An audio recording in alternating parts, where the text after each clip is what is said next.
আমরা সবাই আল্লাহর বান্দা। আমাদের মানজালে মাকসাদ এটা আমাদের সবার জানা আছে। আমাদের আল্লাহ কয়জন? আমাদের রসুল কয়জন? আমাদের কিতাব কয়টা? আমরা যে যাই কিছু করি না কেন, যে যাই হই না কেন, আমাদের মাকসাদ কিন্তু এক জায়গায়। কোন জায়গায়? আল্লাহ এবং তার রসুল, ঠিক না? এইবার আপনি যেই হন না কেন, আপনি যদি আল্লাহর রসুলকে রাজি খুশি করতে পারেন, আপনি দিন মজুর হন, আপনি সিএনজি ড্রাইভার হন, রিক্সার ড্রাইভার হন, আপনি একেবারে কোনো এই দুনিয়াতে আপনাকে কেউ সম্মান দেয় না, আপনি কেউ না, আপনি আল্লাহ এবং রাসূলকে খুশি করেছেন, আপনার জন্য পরকালে মহা সম্মান রয়েছে। আর আপনি এবার যেই হন না কেন, আল্লাহ এবং রাসূল যদি আপনার উপরে খুশি না থাকে, তাহলে আপনি বহুত কিছু, আপনি এবার পীর সাহেব হন, এবার মাওলানা সাহেব হন, এবার এমপি হন, মন্ত্রী হন, ভূঁইয়া হন, পাটারি হন, আল্লাহর রাসূল নাই, আপনার কিচ্ছু নাই। তাহলে আমাদের মূল মানজালে মাকসাদ আল্লাহ এবং তার রাসূল, ঠিক কিনা বলেন? আসেন আমি কয়েক মিনিটে আমার কথা শেষ করে দিচ্ছি। আমরা এখন আল্লাহ এবং তার রাসূলের কাছে আমাদের পুষতে হবে, আল্লাহ এবং তার রাসূলকে আমাদের হাসিল করতে হবে। এখন আপনি কিভাবে করবেন? এই যে আমরা পীর মাশায়েখদের কাছে যাই, কেউ ফুরফুরা শরীফ যায়, কেউ সারসিনা যায়, কেউ সন্তোষপুর যায়, কেউ জৈনপুর যায়, যার যেখানে ভালো লাগে, যে যেখান থেকে নেয়ামত পাবে সে সেখানে যাবে। মূল উদ্দেশ্য হলো আল্লাহ এবং তার রাসূলকে পাওয়া। তা আমাদের মনে রাখতে হবে আমরা কোনো পীরের গোলাম না, আমাদের মূল কিন্তু পীর না। পীর সাহেব যদি তিনি হকপন্থী হন, তিনি যদি সঠিক পীর হন, তিনি হলেন আমাদের মুর্শিদ, তিনি আমাদেরকে রাস্তা দেখাবেন, কোন রাস্তায় গেলে আল্লাহকে পাওয়া যাবে, আল্লাহর রাসূলকে পাওয়া যাবে। যদি আমার মাকসাদ হয় পীর সাহেব, তাহলে আমার দুনিয়া শেষ, আখিরাত শেষ। আমার মাকসাদ হবে আল্লাহ এবং আল্লাহর রাসূল। আর পীর সাহেব হুজুর হলেন আমাকে তিনি রাস্তা দেখাবেন, যে রাস্তায় গেলে আমি আল্লাহ এবং আল্লাহর রাসূলকে আমি চিনতে পারবো, পাইব, আমি আল্লাহ এবং রাসূলকে আমি হাসিল করতে পারবো, ঠিক কিনা বলেন? সম্মানিত হাজিরিন, এখন কথা হলো আমরা একজন পীর সাহেব হুজুরের কাছে কেন যাব? আমার কুরিপু দমন করে, খারাপ জিনিসকে ধ্বংস করে, আমি যেন খারাপ জিনিসকে ধ্বংস করে আমি কিভাবে নেক আমল করতে পারি। আসেন, আপনারা সবাই কি আল্লাহ এবং রাসূলকে হাসিল করতে চান? আমরা সবাই মুসলমান না? একটু আওয়াজ দিবেন। আমরা কারা কারা আল্লাহ এবং রাসূলকে রাজি খুশি করে আমরা ঈমানের সাথে, ইজ্জতের সাথে কবরে যাইতে চাই? দেখি হাত তোলেন তো। দুই হাত, এক হাত না। নারায়ে তাকবীর, নারায়ে রিসালাত। আল্লাহ আপনি আমাদেরকে আল্লাহওয়ালা করে দেন, আমাদেরকে পবিত্র করে দেন, পরিচ্ছন্ন করে দেন। সকলে হাত নামান। সংক্ষেপ কথা, এবার আমরা আল্লাহ এবং রাসূলকে আমরা হাসিল করব। আচ্ছা, আমাদের পথে বাধাটাকে শয়তান। বলেন, পথে বাধাটাকে শয়তান। আর শয়তানু জাসিমুন আলা কলবি ইবনে আদম। বনি আদমের কলবের মধ্যে শয়তান মজবুত হয়ে বসে আছে। শুনুন, কথা বলবেন না মেহেরবানি করে। আমি বলেছি 15 মিনিট, 12:15 আমার কথা শেষ। সুতরাং এই কয়েক মিনিট আমার হাতে সময়, মাত্র 8 মিনিট হাতে আছে, এর ভিতরে কথাবার্তা বলেন না।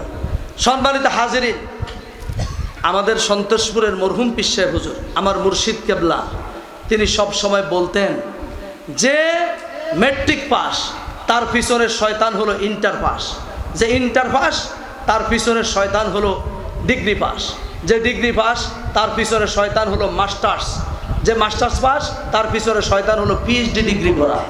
আপনি যত বড় কেউ, আপনার ইবলিশ শয়তানটাও কিন্তু তত মজবুত। কথা কি বুঝতে পেরেছেন? মৃত্যু পর্যন্ত আপনাকে যুদ্ধ করতে হবে। কার সাথে? শয়তানের সাথে। কার সাথে? সাহাবায়ে কেরাম রাসূল পাক সাল্লাল্লাহু আলাইহি সাল্লামের সাথে যুদ্ধের ময়দানে গিয়েছেন, যুদ্ধ করে এসেছেন। এখন নবীজি বললেন, হে আমার সাহাবীরা, তোমরা ছোট যুদ্ধ থেকে এসেছো, এখন আমরা বড় যুদ্ধের দিকে যাব। সাহাবায়ে কেরাম বললেন, হুজুর এইমাত্র আমরা যুদ্ধ করলাম, এত কষ্ট করলাম, এখন আরেকটা যুদ্ধ, আপনি বললেন এটা ছোট যুদ্ধ, আমরা বড় যুদ্ধের দিকে যাব। নবী বললেন, হ্যাঁ। নবীজি বললেন, হ্যাঁ, আমরা এখন বড় যুদ্ধের দিকে যাব। সাহাবায়ে কেরাম বললেন, ইয়া রাসূলুল্লাহ, হুজুর সেই বড় যুদ্ধটা কি? নবীজি বললেন, তোমরা শয়তানের বিরুদ্ধে, নফসের সাথে তোমরা যুদ্ধ করো। সেটা হলো তোমাদের সবচেয়ে বড় যুদ্ধ। এখন যতদিন বাঁচবেন আপনাকে মহান যুদ্ধ করতে হবে। সেই যুদ্ধ হলো শয়তানের সাথে।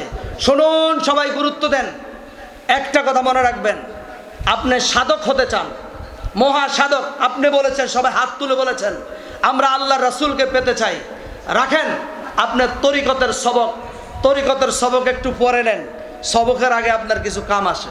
আমি আপনাকে বলি, এই একটা পাত্র মনে করেন, এই পাত্রতে আপনি মধু রাখবেন, এখন পুরাতন একটা পাত্র, এই দামি খাবারটা রাখবেন, মধু অথবা দুধ, সেই খাবারটা কি আগে রাখবেন নাকি আগে পাত্রটা ধৌত করবেন? আগে পাত্র পরিষ্কার করবেন না আগে খাবার রাখবেন? আগে তরিকতের সবক আদায় করবেন। আপনার তরিকতের সবকটা কি? আপনার মর্যাদা বাড়ানোর জন্য, আল্লাহ তাআলার নৈকট্য হাসিল করার জন্য, সর্বোচ্চ নৈকট্য, এটা হলো তরিকতের সবক।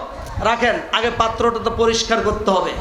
আমি আজকে আপনাদেরকে একটা মহান সাধনার কথা বলে দিচ্ছি, শুনে রেখে দেন।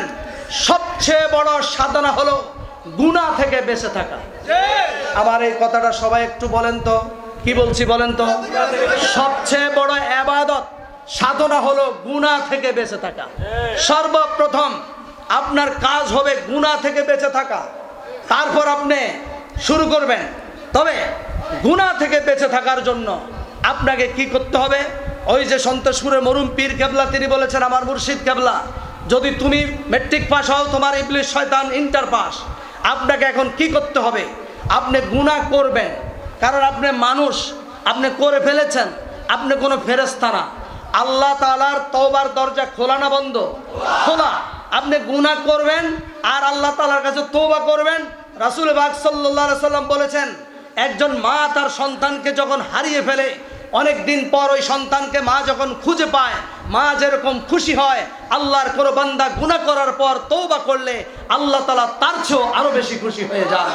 এই জন্য তো আল্লাহ তাআলা বলেছেন, লা তাকনাতু মির রাহমাতিল্লাহ, লা তাকনাতু মির রাহমাতিল্লাহ, আল্লাহর রহমত থেকে নিরাশ হয়ে যাইও না। যদি আপনি এই গুনাহ থেকে বেঁচে থাকতে পারেন, আমি আপনাকে বলতেছি, আপনি পরীক্ষা করে দেখেন, আপনি এক মাস যত গুনাহ আছে, গুনাহ কিন্তু আমাদের জানা আছে, এমন কোন মুসলমান নাই এই দেশে, আউলিয়ায়ে কেরামের দেশ, ওলামায়ে কেরামের দেশ, পত্রিকায় দিয়েছে বাংলাদেশে শীতকালীন সময়ে দৈনিক 30,000 মাহফিল হয়ে থাকে, কমপক্ষে দৈনিক 30,000 মাহফিল হয়ে থাকে। প্রতিদিন কোনো না কোনো জায়গায় মাহফিল বাংলাদেশে হচ্ছে শীতের দিনে।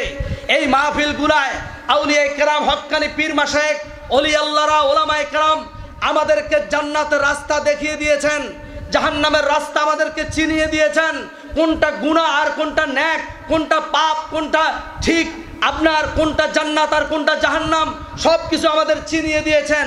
কোন জিনিস গুনাহ হয় এই জিনিস আমরা সবাই জানি, এই জিনিস সবাই জানি। আমি আপনাকে অনুরোধ করব, আপনি একটা মাস গুনাহ থেকে বেঁচে থাকেন, দেখবেন আল্লাহর সাথে আপনার সম্পর্ক কিভাবে সৃষ্টি হয়। আল্লাহর সাথে আপনার সম্পর্ক কিভাবে সৃষ্টি হয়। নামাজে আপনি দাঁড়াবেন, আল্লাহু আকবার বলার সঙ্গে সঙ্গে চোখ দিয়ে ঝরঝর করে পানি পড়তেছে। রুকুতে গিয়েছেন, চোখ দিয়ে পানি পড়তেছে। সিজদায় লুটিয়ে পড়েছেন, চোখ দিয়ে পানি পড়তেছে। মুনাজাত দিয়েছেন, চোখ দিয়ে পানি পড়তেছে। আল্লাহর ভয়ে কান্না আসতেছে। আপনি নামাজ পড়তে মজা লাগবে, রোজা রাখতে মজা লাগবে, ঘরের মধ্যে পর্দা সৃষ্টি হবে, ঘরের মধ্যে রহমত নাজিল হবে, আপনার ভিতরে একটা অন্যরকম সৃষ্টি হবে, আপনাকে নিজের ভিতরে একটা আলোকিত জীবন সৃষ্টি হবে। আমার বাপ, আমার ভাই, অন্ধকার থেকে আমরা ফিরে আসি, অন্ধকার থেকে আলোর দিকে ফিরে আসি, গুনাহ মুক্ত জীবন যাপন করেন। সবচেয়ে বড় সাধনা হলো গুনাহ মুক্ত জীবন যাপন করা। আমি আপনাকে একটা ট্রিটমেন্ট দিয়ে দিই যে গুনাহ থেকে আপনি বাঁচবেন কিভাবে। রাসূল পাক সাল্লাল্লাহু আলাইহি সাল্লাম আমাদেরকে চিকিৎসা দিয়েছেন, আল্লাহ তাআলা আমাদেরকে চিকিৎসা দিয়েছেন। আপনি যদি একটা গুনাহ করেন, সঙ্গে সঙ্গে 10টা নেক আমল করবেন। কি বলছি বলেন তো দেখি, কি বলছি? একটা গুনাহ করবেন, ফিসি দিয়ে কয়টা নেক আমল করবেন? 10টা নেক আমল করেন। ইবলিস শয়তান বলবে খাইছে। একে যদি গুনাহ করাইতে যায়, তাহলে তো আরো দেখি নেক আমল করে, তাহলে মুসিবত না? আপনাকে ধোঁকা দেওয়ার তো টাইমে পাবে না, টাইমে পাবে না। যত রকমের গুনাহ আছে, ছোট হোক, সগীরা কবিরা, যত রকমের গুনাহ হোক, শুনেন, বারাকাতবাগ দরবার শরীফের পীর সাহেব হুজুর যিনি ফুরফুরা শরীফের মুজাদ্দিদ জামানের খলিফা, সেই ফুরফুরা শরীফের খলিফা আবুল বারাকাত রহমাতুল্লাহ আলাই, তিনি তাকে জিজ্ঞাসা করা হয়েছে, তার একজন মুরিদ জিজ্ঞাসা করেছেন, হুজুর বেলায়েত কিভাবে আমরা বেলায়েত কিভাবে অর্জন করতে পারি? হুজুর বলেছেন, বেলায়েত যদি অর্জন করতে হয় তাহলে একটা সগীরা গুনাহ করা যাবে না এবং একটা মুস্তাহাব আমলও ত্যাগ করা যাবে না। যদি বেলায়েত তুমি অর্জন করতে চাও